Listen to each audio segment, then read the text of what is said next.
బంజారాల ఆరాధ్య దైవం సంత్ శ్రీ శ్రీ సేవాలాల్ మహారాజు 286వ జయంతి ఉత్సవాల కరపత్ర ఆవిష్కరణ. సేవాలాల్ మహారాజ్ జయంతి ఫిబ్రవరి 15న ప్రభుత్వ సెలవు దినంగా ప్రకటించాలి. 10 కోట్ల రూపాయల నిధులు కేటాయించాలి.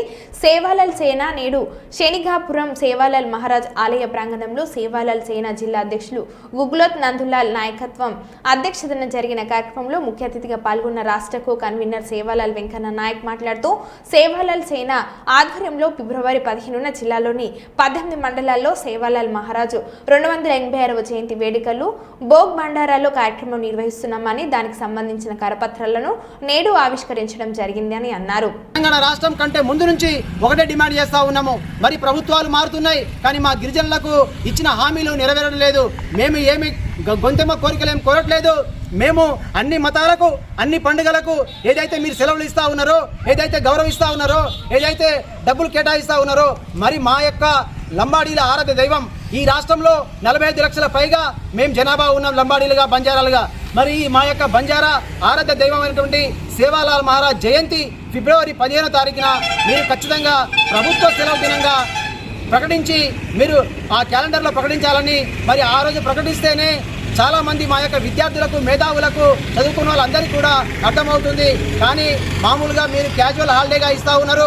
అది కాకుండా ప్రభుత్వము అధికారికంగా ప్రభుత్వ సెలవు దినంగా ప్రకటించాలని చెప్పేసి సేవాలాల్ సేనగా మేము డిమాండ్ చేస్తూ ఉన్నాము. ఇక్కడ ఉన్నటువంటి గిరిజన మంత్రులు, ఎమ్మెల్యేలు, మరి ఎంపీలు అందరూ కూడా ముఖ్యమంత్రి గారిని అభ్యర్థించాలి. మీరు జయంతి సెలవు తీసుకొచ్చే విధంగా ప్రయత్నం చేయాలని చెప్పేసి మేము డిమాండ్ చేస్తూ ఉన్నాం. జై సేవాలాల్, జై సేవాలాల్, జై సేవాలాల్, జై సేవాలాల్. జయప్రదం చేయండి సేవాలాల్ మహారాజ్ జయంతి వేడుకలను. జయప్రదం చేయండి సేవాలాల్ మహారాజ్ 286వ జయంతి వేడుకలను.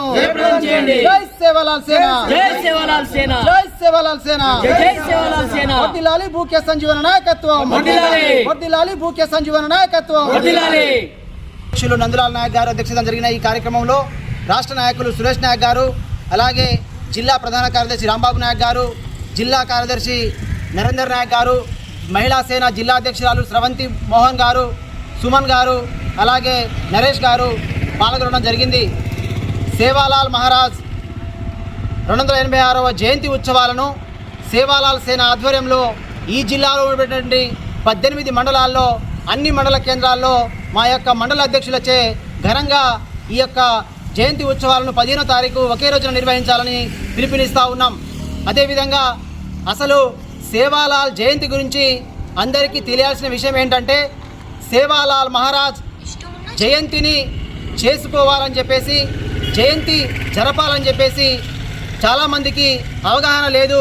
చాలామంది ఏదో మేమే జయంతి చేస్తున్నాం, మేమే జయంతి తీసుకొస్తున్నాం అని కల్లిబొల్లి మాటలు చెప్తా ఉన్నారు. కానీ అసలు జయంతి విషయం ఏంటంటే, మేము లంబాడీ హక్కుల పోరాట సమితిగా ఉన్నప్పుడు మా సంజీవ్ నాయక్ గారు 2009లో ఆమరణ నిరాహార దీక్ష చేసినప్పుడు తండాల పంచాయతీ గురించి నిరాహార దీక్ష ఎమ్మెల్యేగా ఉన్నటువంటి మాలోత్ కవిత, కాంగ్రెస్ ప్రభుత్వంలో ఉన్న ఎమ్మెల్యే మాలోత్ కవిత, అదేవిధంగా కేంద్ర మంత్రిగా ఉన్న బలరాం నాయక్, అప్పుడు ఈ యొక్క గుడి మీద గొడవ జరిగినప్పుడు అప్పుడు డిఎస్పీగా ఉన్న రమాదేవి మా మీద ఎన్నో కేసులు ఆబండాలు కేసులు గురి చేసినా కూడా ఇక్కడ గుడి నిర్మించి తీరుతామని చెప్పేసి ఆ రోజు కొబ్బరికాయ కొట్టినటువంటి కవిత గారు, మరి అప్పటి నుంచి దానికన్నా ముందు నుంచి మేము జయంతి చేస్తూ ఉన్నాం.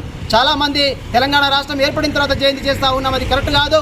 మేము తెలంగాణ రాష్ట్రం కంటే ముందే జయంతి ఇప్పటి వరకు నిర్వహిస్తూ ఉన్నాం. సేవాలాల్ సేనగా మేము డిమాండ్ చేసేది ఏంటంటే, గత ప్రభుత్వం 1 కోటి రూపాయల నిధులు కేటాయించింది. కానీ అది నియోజకవర్గాల వారీగా 4 లక్షల రూపాయలు జనాభా ప్రాతిపదికన ఇచ్చింది. కానీ ఇప్పటి వరకు ఎమ్మెల్యేలనే బాస్గా చేసి దానిపైన అదమాయిషీ హక్కు ఎమ్మెల్యేలకి ఒప్పచెప్పింది. ఆ ఎమ్మెల్యేలు ఏం చేస్తూ ఉన్నారంటే, వచ్చిన డబ్బులని మొత్తం స్వాహా చేసి మరి ఎవరికి రూపాయి ఇవ్వకుండా మేము డిమాండ్ చేసేది ఏంటంటే, ఎవరైతే ఈ నియోజకవర్గంలో ఏ మండలంలో ఘనంగా జయంతి నిర్వహిస్తారో వారందరికీ కూడా సమానంగా వచ్చే నిధులు కానీ అది సమానంగా అందరికీ ఇవ్వాలని చెప్పేసి డిమాండ్ చేస్తూ, అదేవిధంగా గత సంవత్సరం మరి కాంగ్రెస్ ప్రభుత్వం వచ్చినప్పుడు రేవంత్ రెడ్డి గారు స్వయంగా బహిరంగ సభలో మేము గత ప్రభుత్వం 1 కోటి రూపాయలు ఇస్తే మేము 2 కోట్ల నిధులు కేటాయిస్తామని చెప్పేసి బహిరంగ చెప్పారు. కానీ ఇంతవరకు ఆ 2 కోట్ల నిధులు కేటాయించలేదు. అదే 1 కోటి రూపాయలు ఇంతవరకు రిలీజ్ కాలేదు. మరి ఇప్పుడున్న ఎమ్మెల్యేగా మురళీ నాయక్ గారిని మేము రిక్వెస్ట్ చేస్తూ ఉన్నాం, గత ప్రభుత్వం గత ఎమ్మెల్యే చేసిన తప్పును మీరు చేయొద్దు. మీకు ఏదైతే అధికారికంగా జయంతి నిధులు వస్తాయో అది ఎవరైతే జయంతి చేస్తారో వారందరికీ ఖచ్చితంగా మీరు ఇవ్వాల్సిందే అని చెప్పేసి మేము అభ్యర్థిస్తున్నాము. అలాగే ఈ